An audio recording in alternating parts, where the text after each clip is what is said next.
اهدنا الصراط المستقيم صراط الذين أنعمت عليهم غير المغضوب عليهم ولا الضالين.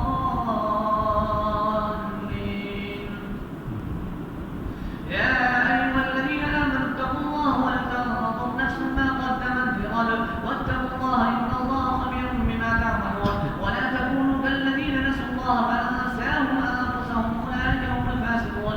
لا يستوي أصحاب النار وأصحاب الجنة، أصحاب الجنة هم الفائزون. لو أنزلنا هذا القرآن على جبل لرأيته خاشعا متصدعا من خشية الله. وتلك الأمثال نضربها للناس لعلهم يتفكرون. والله الذي لا إله إلا هو عالم الغيب والشهادة هو الرحمن الرحيم.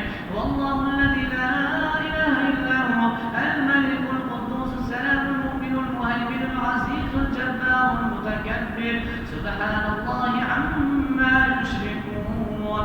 والله الخالق البارئ المصور له الأسماء الحسنى يسبح له ما في السماوات والأرض وهو العزيز الحكيم.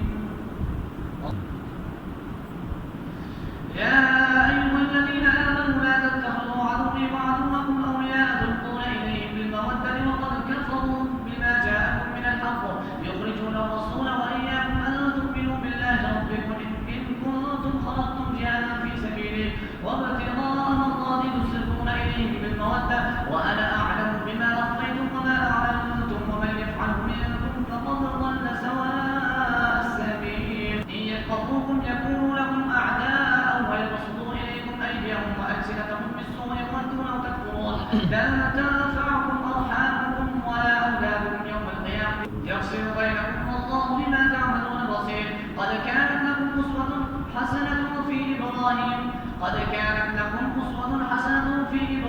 والذين معه إذ قالوا لقومهم إنا براء منكم ومما تعبدون من دون الله كفرنا بكم وبدا بيننا وبينكم العداوة والبغضاء أبدا حتى تؤمنوا بالله وحده إلا قول إبراهيم لأبيه لأستغفرن لك وما أملك لك من الله من شيء.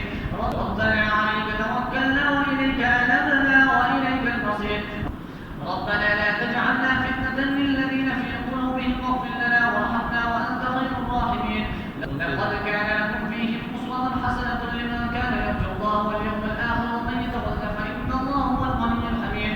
عسى الله أن يجعل بينكم وبين الذين عاديتم منهم مودة والله قدير والله غفور رحيم. لا ينهاكم الله عن الذين لم يقاتلوكم في الدين ولم يخرجوكم أن تبروهم وتقسطوا إليهم إن الله يحب المقسطين.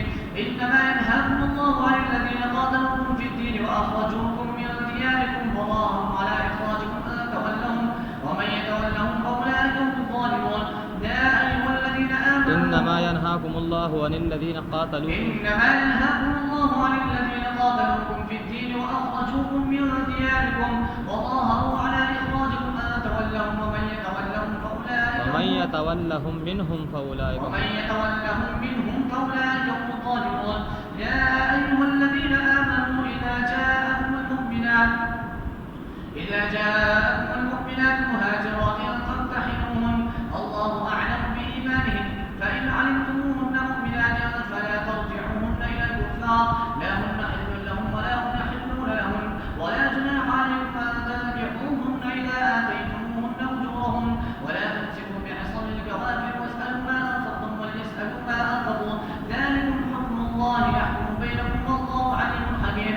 وإذا فاتكم شيء من أزواجكم إلى الكفار فعاقبتم فآتوا الذين ذهبت أزواجهم مثل ما أنفقوا واتقوا الله الذي أنتم به مؤمنون.